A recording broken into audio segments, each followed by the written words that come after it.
कैसा चक्कर चलाया रे श्याम तेरी उंगली ने, कैसा चक्कर चलाया रे श्याम तेरी उंगली ने।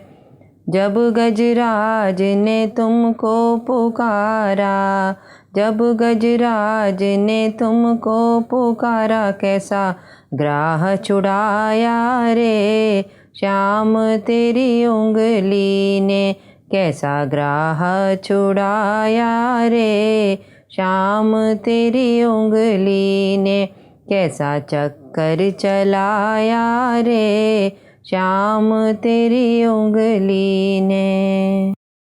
भगवान कृष्ण ने उद्धव से कहा, मैं तुमको एक प्राचीन कथा सुनाता हूँ जिसमें परम तेजस्वी अवधूत दत्तात्रेय और राजा यदु का संवाद है। दत्तात्रेय जी ने कहा, हे राजन, अपने गुरुओं से शिक्षा ग्रहण करके मैं इस जगत में मुक्त भाव से स्वच्छंद विचरता हूँ। तुम उन गुरुओं के नाम और ग्रहण की हुई शिक्षा को सुनो। पृथ्वी से मैंने धैर्य और क्षमा की शिक्षा प्राप्त की है। वायु से केवल प्राण रक्षार्थ आधार करना सीखा। आकाश से अखंडता सीखी है। जल से स्वच्छता सीखी है। साधक को भी स्वभाव से ही निर्मल, शुद्ध, स्निग्ध, मृदुभाषी और लोक पावन होना चाहिए। अग्नि से सर्वभक्षी और किसी के गुण दोष ग्रहण ना करना सीखा। चंद्रमा से आत्मा का विनाशी और शरीर का विनाश होने का भाव सीखा है। साधक चंद्रमा की तरह समान रहे, उसके घटने और बढ़ने पर ध्यान आवश्यकता के अनुसार रखे। सूर्य एक है, जल में प्रतिबिंबित होने पर भी अनेक रूप हैं। सूर्य जल खींचकर समय पर वर्षा के रूप में उस जल को वापस कर देता है। उसी प्रकार साधक को विषयों को ग्रहण कर समय आने पर उनका त्याग कर देना चाहिए। कबूतर से सीखा, प्रेम के मोह में नहीं फंसना चाहिए। कबूतर का प्रेम कबूतरी और बच्चों में था। बहेलिये ने बच्चों को जाल में पकड़ लिया। कबूतर और कबूतरी ने प्रेमवश बच्चों के लिए प्राण दे दिए। अजगर की तरह सोता रहे। साधक निद्रा रहित होने पर भी सोया हुआ रहे और कर्मेंद्रियों के होने पर भी उनसे कोई चेष्टा ना करे। समुद्र से सीखा, गंभीरता, शोक, हर्ष ना करना। साधक को सर्वदा प्रसन्न और गंभीर रहना चाहिए। पतंगा से शिक्षा ली कि आसक्ति विनाश का कारण है। पतंगा रूप पर मोहित हो अग्नि में कूद पड़ता है। साधक को भी स्त्री पर मोहित होकर अपना सर्वनाश नहीं करना चाहिए। भ्रमर से शिक्षा ली कि सभी छोटे बड़े शास्त्रों के सार को ग्रहण करना चाहिए। हाथी से शिक्षा ग्रहण करी कि सन्यासी पैर से भी स्त्री का स्पर्श ना करे, क्योंकि हथनी के स्पर्श से हाथी बंधन में फंस जाता है। मधुहरता से शिक्षा ग्रहण करी कि पापियों का धन दूसरे ही हरण कर मौज उड़ाते हैं। मधुमक्खी शहद इकट्ठा करती है, परंतु शहद के सहित अपने प्राण भी खो देती है। हिरण से यह शिक्षा ग्रहण करी कि भगवान के कीर्तन और गानों के अतिरिक्त प्रेम भरी बातों में पड़कर अपने को नष्ट नहीं करना चाहिए। मछली से शिक्षा ली कि चटोरी जीभ से बचना चाहिए। कांटे में लगे मांस को ग्रहण करने से मछली मर जाती है। पिंगला वैश्या से शिक्षा ग्रहण करी कि दूसरे से किसी प्रकार की आशा नहीं करनी चाहिए। पिंगला वैश्या विदर्भ नगरी में रहती थी। शाम को श्रृंगार कर खिड़की पे जा बैठती, पुरुषों को फंसाकर धन ऐंठती। एक दिन आधी रात तक कोई भी उसके पास नहीं आया। वो सोचने लगी, मैं कैसी मूर्ख हूँ जो पति को छोड़कर तुच्छ क्षणभंगुर मनुष्यों की आशा करने लगी हूँ। उससे यह शिक्षा ली कि किसी से आशा ना करना ही सुख प्राप्त करने का एकमात्र रास्ता है। कुरर पक्षी से हमने यह शिक्षा ली कि किसी भी वस्तु का संग्रह नहीं करना चाहिए। बालक से मैंने यह शिक्षा ग्रहण करी कि मान अपमान और चिंता का त्याग कर देना चाहिए। कुमारी कन्या से यह शिक्षा ग्रहण करी कि इस संसार में अकेले ही विचरना है। कुमारी धान कूट रही थी, उसने चूड़ियाँ पहन रखी थी तो चूड़ियों से खन खन की आवाज़ आ रही थी। उसने एक एक करके चूड़ियों को उतार दिया। दोनों हाथों में केवल एक एक चूड़ी पहने रही। इससे किसी प्रकार की कोई ध्वनि नहीं हुई। इसके अतिरिक्त हमने एक और भी शिक्षा ग्रहण करी कि जब बहुत व्यक्ति एक साथ रहते हैं तो उनमें कलह उत्पन्न हो जाती है, इसलिए मनुष्य को अकेले ही भ्रमण करना चाहिए। शरकृत से शिक्षा ग्रहण करी कि मन की एकाग्रता का होना आवश्यक है। शरकृत एक बार बाण की नोक पैनी करने में ध्यान लगाए हुए था। उसी समय राजा की सवारी बड़ी धूमधाम से निकली, परंतु उसे इसका जरा सा भी ज्ञान नहीं हुआ। सर्प से मैंने यह शिक्षा ग्रहण करी कि रहने के लिए घर के निर्माण की आवश्यकता नहीं है। मुनि की तरह अकेले ही विचरण करना चाहिए। मकड़ी से मैंने यह शिक्षा ग्रहण करी कि सृष्टि पालन और संहार में ईश्वर स्वतंत्र है। इसी प्रकार मकड़ी स्वयं जाला बुनती है और स्वयं ही उसको नष्ट कर देती है। भृंगी से मैंने यह शिक्षा ग्रहण करी कि वह किसी कीट को पकड़कर निरोध स्थान में बंद कर देता है भय के मारे उसी भृंगी का ध्यान करता हुआ उसी शरीर से उसका स्वरूप प्राप्त कर लेता है। श्री कृष्ण जी बोले, श्वास और इंद्रियों को वश में कर मुझ में अपने मन को अर्पण करने वाली योगी को सभी सिद्धियां मिल जाती हैं। आकाश, वायु, अग्नि, जल और पृथ्वी के गुणों की जो उपासना करता है वह पहली सिद्धि पाता है। मुझ ईश्वरत्व में महत्तत्व रूप में हुए मन को लगाता है वह दूसरी सिद्धि पाता है। मुझ में मन लगाता है वह तीसरी सिद्धि पाता है। सात्विक अहंकार स्वरूप मुझ में जो मन लगाता है चौथी सिद्धि। क्रिया शक्ति प्रधान मेरे रूप में जो ध्यान लगाता है पांचवी सिद्धि। माया के स्वामी काल स्वरूप विष्णु रूप में ध्यान लगाना छठी सिद्धि। जो मेरे हिरण्यगर्भ विराट रूप कारण रहित अथवा तीनों अवस्थाओं के साक्षी तुरीय स्वरूप का ध्यान लगाता है सातवीं सिद्धि। जो धर्म, यश, ज्ञान और वैराग्यपूर्ण मुझ नारायण में ध्यान लगाता है आठवीं सिद्धि। मेरे अनिरुद्ध रूप का ध्यान लगाने से नवीं सिद्धि। आकाश में ध्यान लगाने से 10वीं सिद्धि। सूर्य रूप में ध्यान लगाने से 11वीं सिद्धि। मन और देह में प्राणवायु सहित ध्यान लगाने से 12वीं सिद्धि। मेरे नाना रूपों में मन लगाने से 13वीं सिद्धि। अपनी आत्मा में मुझ परमात्मा को देखने वाले को 14वीं सिद्धि। समाधि में मुझ ब्रह्म को देखने वाले को 15वीं सिद्धि। मेरी शुद्ध सत्व मूर्तियों का ध्यान लगाने वाले को 16वीं सिद्धि। मेरी सेवा में ध्यान देने वाले को 17वीं सिद्धि। ध्यान योग से मेरा ध्यान करने वाले को 18वीं सिद्धि मिलती है। इस प्रकार पृथक पृथक सिद्धियां मिलती हैं। तब इतने ध्यान की और परिश्रम की कुछ ज़रूरत नहीं है। केवल वशिता नाम की 7वीं सिद्धि कहे हुए मेरे तुरीय रूप का ध्यान करने से ही सारी सिद्धियां अपने आप मिल जाती हैं। श्री कृष्ण कहने लगे, हे उद्धव जी, तीनों गुण प्रकृति बुद्धि के हैं, आत्मा के नहीं। इससे सतोगुण को बढ़ाकर रजोगुण और तमोगुण को जीत लो। सत्य, दया आदि सतोगुण की वृत्तियों से सत्वगुण ही उत्पन्न होता है और जब सात्विक पदार्थों के सेवन से सतोगुण की बढ़ती होती है तब इसमें धर्म झलकता है। फिर सतोगुण से बढ़ा हुआ वह धर्म रजोगुण और तमोगुण का नाश कर देता है। इन गुणों के नाश होते ही अधर्म का नाश हो जाता है। रजोगुण से मोहित होकर वह कामी पुरुष विषय भोग का परिणाम दुख है या जानकर भी उसके पाने की कोशिश करता है। जो आत्मज्ञानी हैं वे कदाचित रजोगुण और तमोगुण से मोहित हो भी जाएं तो भी उन्हें विषयों का दोष मालूम हो जाएगा। वे मन को रोक कर विषयों से दूर हो जाएंगे। जिसे धन बटोरने की चेष्टा नहीं, जो इंद्रियों को वश में रखते हैं, जो मन से शांत समदर्शी हैं और मेरे दर्शन को लालायित हैं, ऐसे भक्तों को चारों ओर सुख ही सुख है। जिस प्रकार आग काठ को फूंक कर भस्म कर देती है, उसी प्रकार काम से, द्वेष से या अन्य किसी कारण से की हुई भक्ति सभी प्रकार के पापों को भस्म कर देती है। उद्धव जी ने भगवान कृष्ण से कहा, जो व्यक्ति अपना मन वश में नहीं कर सका, आप कोई ऐसा सरल और सुगम साधन बतलाएं जिससे पुरुष अनायासी परम पद को प्राप्त हो सके। भगवान ने कहा, हे उद्धव, मन सदैव भक्ति में और भगवत भक्तों में लगा रहे। काशी, वृंदावन, द्वारिका आदि तीर्थ स्थानों में रहे। भक्तों का पूजन सत्कार करे और उनसे मेरी कथाएं सुने।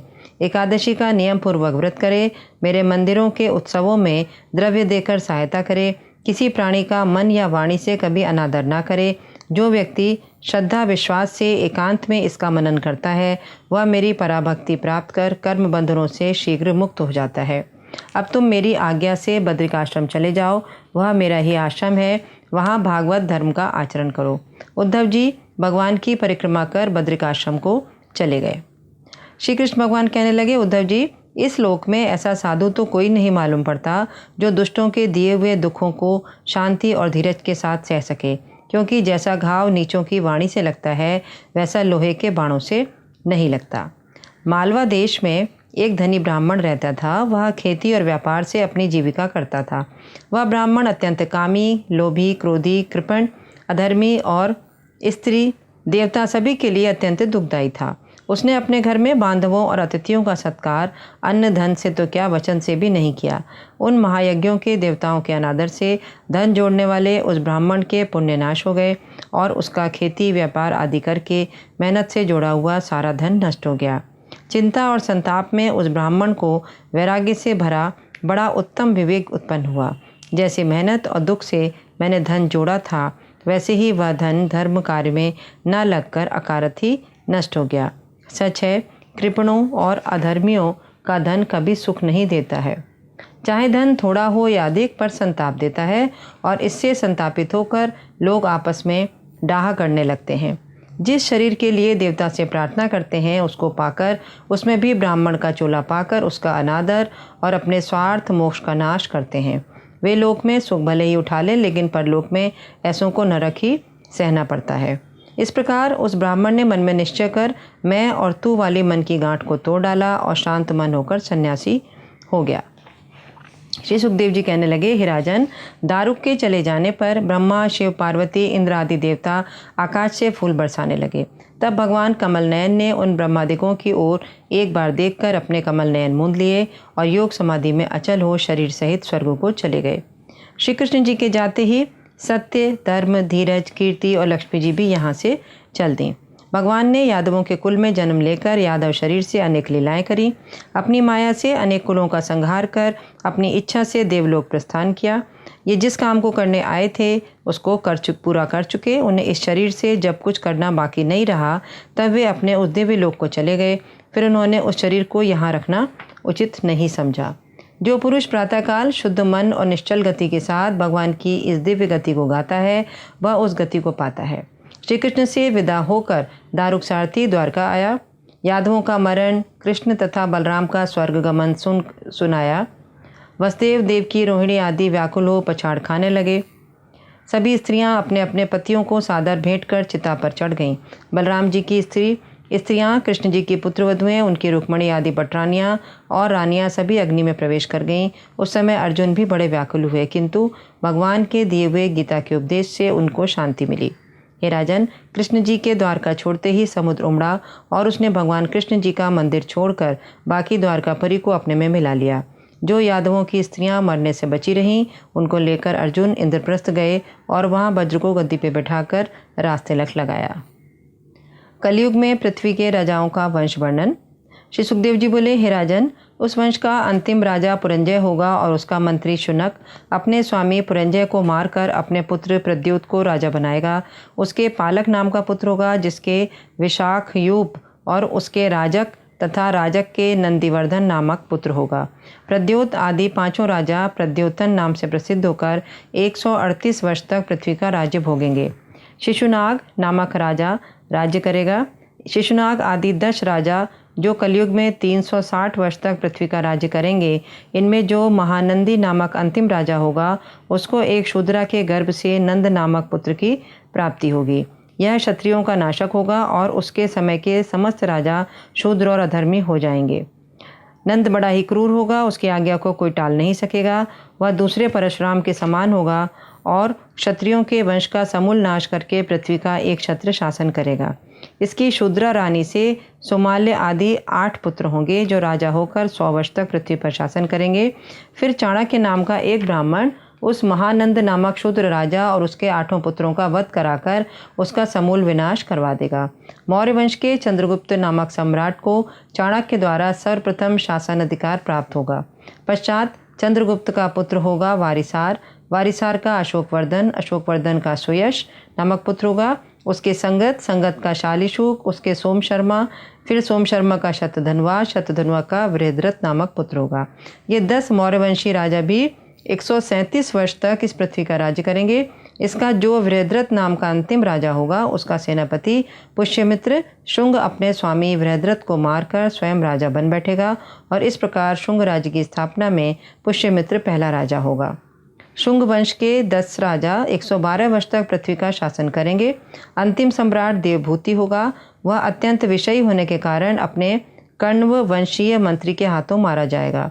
इस प्रकार शुंग वंशियों का अधिकार कण्व वंशियों के हाथ में चला जाएगा। ये राजा 345 वर्ष तक इस पृथ्वी का शासन करेंगे। इसके बाद इसी वंश वाले श्रीकांत व कर्ण आदि 12 राजा इस पृथ्वी के ऐश्वर्य को भोगेंगे। हे राजा परीक्षित, उस शिव स्वाति के वंश में 30 राजा होंगे जो 456 वर्ष तक इस धरती पर राज्य करेंगे। जैसे जैसे कलयुग का प्रभाव बढ़ेगा वैसे श्वशुरशाली को लोग अपना संबंधी समझने लगेंगे। धर्म रक्षार्थ और साधुओं को मोक्ष प्रदान करने के लिए संबलपुर वासी विष्णुयश नामक ब्राह्मण के घर में कल्कि अवतार धारण करेंगे। जिस समय धर्म रक्षार्थ भगवान अवतरित होंगे उसी समय से कृतयोग भी पदार्पण करेगा और प्रजा भी सात्विक प्रवृत्ति की हो जाएगी। भगवान जिस समय अपने परम धाम को पधारे उसी समय कलयुग ने भी प्रवेश किया, जिस युग में मनुष्यों की प्रवृत्ति पाप की ओर अग्रसर होती है। जब तक श्री कृष्ण संसार में वर्तमान थे तब तक कलयुग का प्रभाव नहीं फैला।